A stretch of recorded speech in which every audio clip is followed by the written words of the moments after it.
Laura Bennett was the perfect suburban wife until her secret affair with 20-year-old Evan Holloway, the neighbor's son, spiraled into obsession, violence, and murder. What began as a reckless escape from a loveless marriage ended with a bullet, a body, and a shattered family. This is the chilling true story of how one forbidden connection turned deadly in the quiet streets of Willow Creek. Laura Bennett had lived in Willow Creek for nearly 12 years.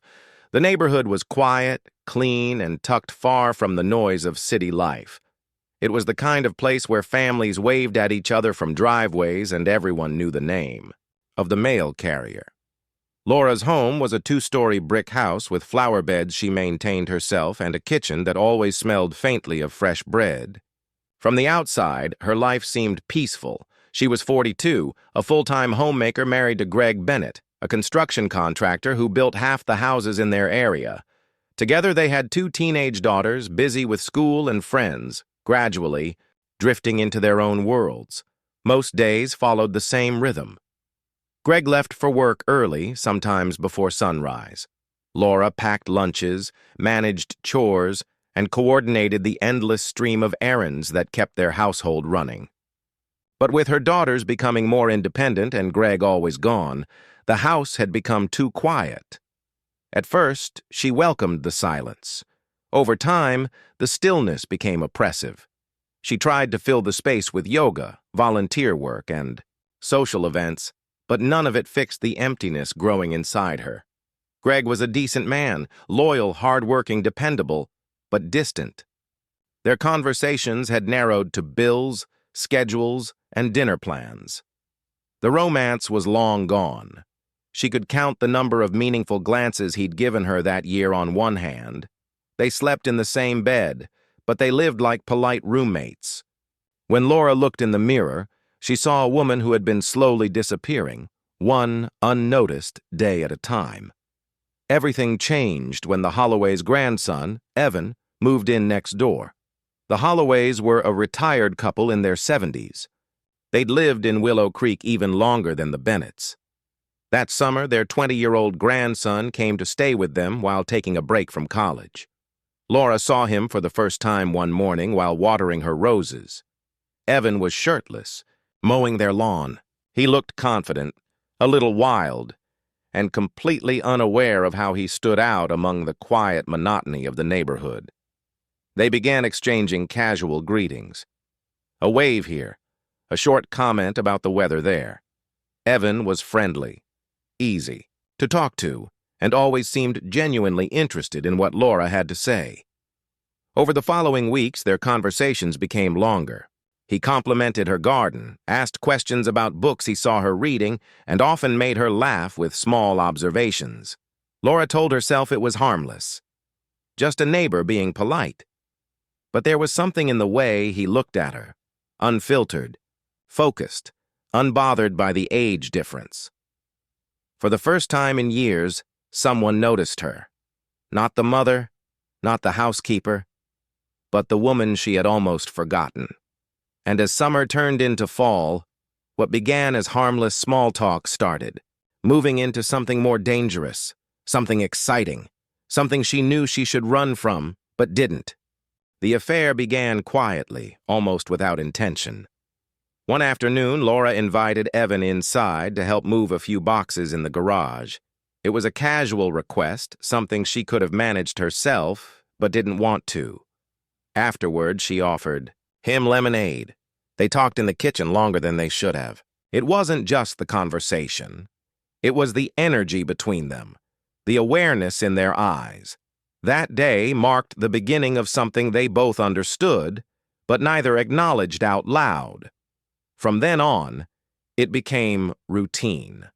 Evan started finding reasons to stop by. He offered to help around the yard, asked to borrow tools, or lingered by the fence until Laura came out. At first, she justified the time they spent together as innocent, but deep down, she knew what was happening. She began dressing differently when she knew he'd be outside. Subtle changes, just enough to feel noticed again.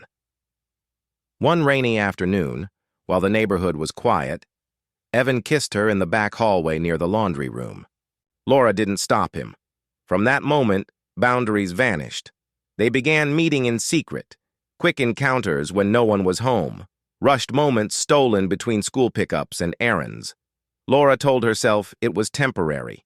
She believed it was just a phase, a reaction to loneliness. But with each meeting, she felt more alive, more desired than she had in years.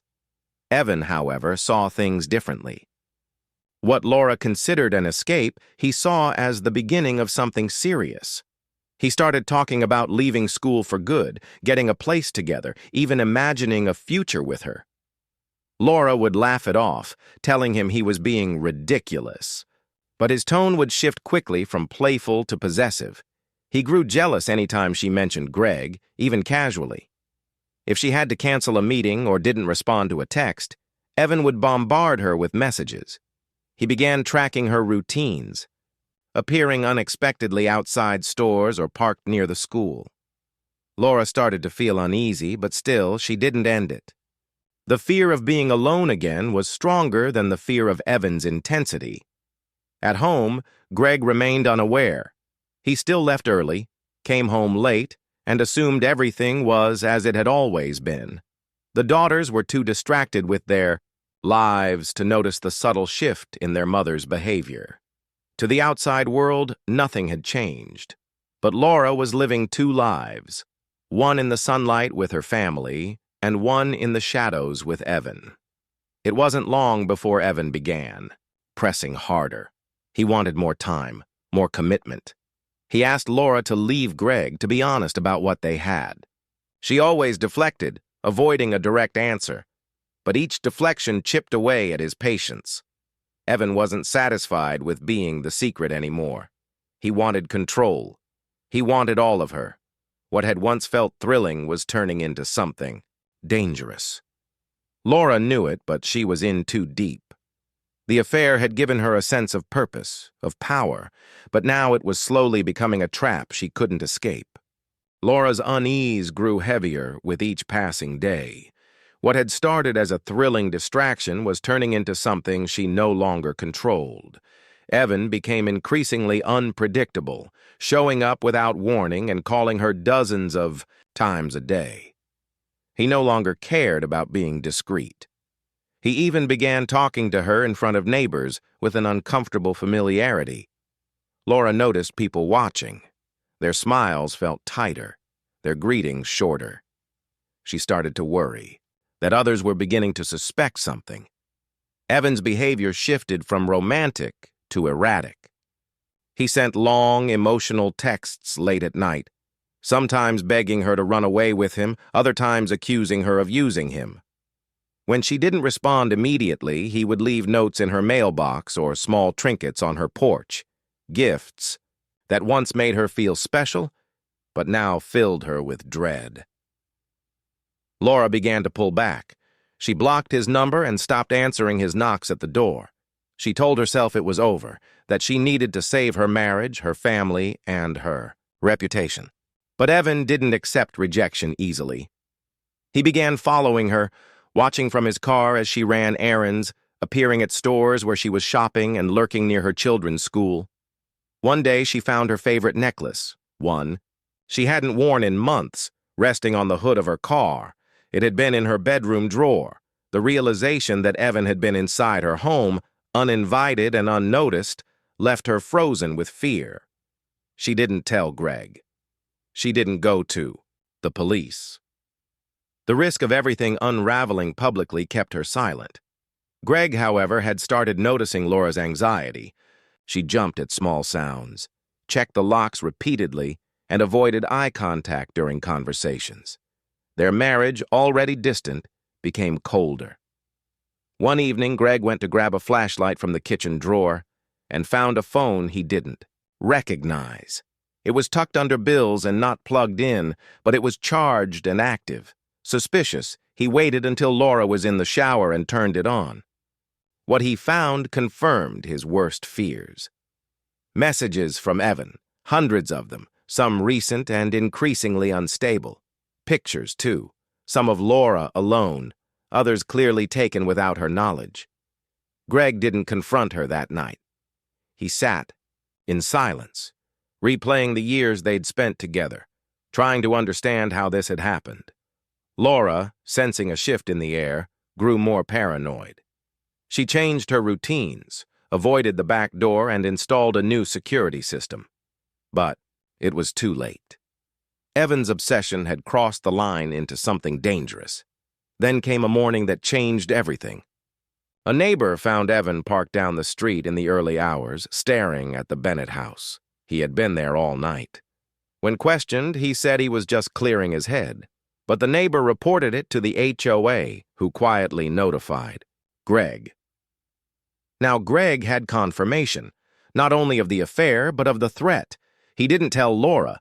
Instead, he began making his own plans. Plans to protect his home, his daughters, and to confront the man who had infiltrated his life. Greg could no longer sit back and ignore the truth. The discovery of the second phone had confirmed the betrayal, but it was the obsessive tone of Evan's messages that truly alarmed him. The young man wasn't just involved with Laura, he was obsessed, unstable, and unpredictable. Greg's quiet demeanor concealed the storm brewing inside him. For the first time in years, he watched his wife like a stranger, analyzing her movements, searching for signs of deception. Everything about her felt like a lie now. Still, he didn't confront her. He wanted to understand just how far things had gone before he took action. He started keeping a log of Evan's behavior. His truck had been seen multiple times idling, down the street during odd hours. Greg had his suspicions confirmed when a neighbor showed him footage from a doorbell camera. There was Evan, pacing in front of the Bennett house at 3 a.m., holding something in his hand. The footage sent chills down Greg's spine. This wasn't some youthful fling. It was an obsession with dangerous potential. Greg knew he had to put an end to it before things escalated further. On a Wednesday afternoon, Greg left work early. He didn't tell Laura. Instead, he drove home, parked a few streets away, and waited. Around 2:30 p.m., just as he predicted, Evan approached the Bennett home. Greg stayed in his truck, watching as the young man lingered around the side of the house, trying the side gate. When Evan disappeared out of view, Greg quietly made his way around the back. He found Evan near the garage door, peering into a window. Greg confronted him silently at first, his expression hard and unreadable. Evan, surprised, backed away and started to explain, but Greg wasn't interested in hearing his excuses. Words were exchanged, but the tension quickly escalated into physical aggression. What began as a confrontation turned violent. Laura, returning home moments later, saw the scene unfold from the end of the driveway. Greg had Evan pinned to the ground, yelling. She ran toward them, screaming for them to stop. In the chaos, Evan reached into his jacket and pulled out a small handgun. The moment lasted only seconds. A shot rang out. Greg staggered backward and collapsed. The scream that came from Laura echoed down the block. Neighbors emerged from their homes in shock. Someone called 911. Evan dropped the weapon and stood motionless, as if time had frozen. Laura dropped too, the ground beside her husband, blood staining the pavement. Her nightmare was now real. When police arrived, Evan surrendered without resistance. Officers handcuffed him as paramedics tried to revive Greg, but it was too late. He was pronounced dead at the scene. The quiet neighborhood of Willow Creek was shattered. News vans arrived within hours, and the story exploded across local media.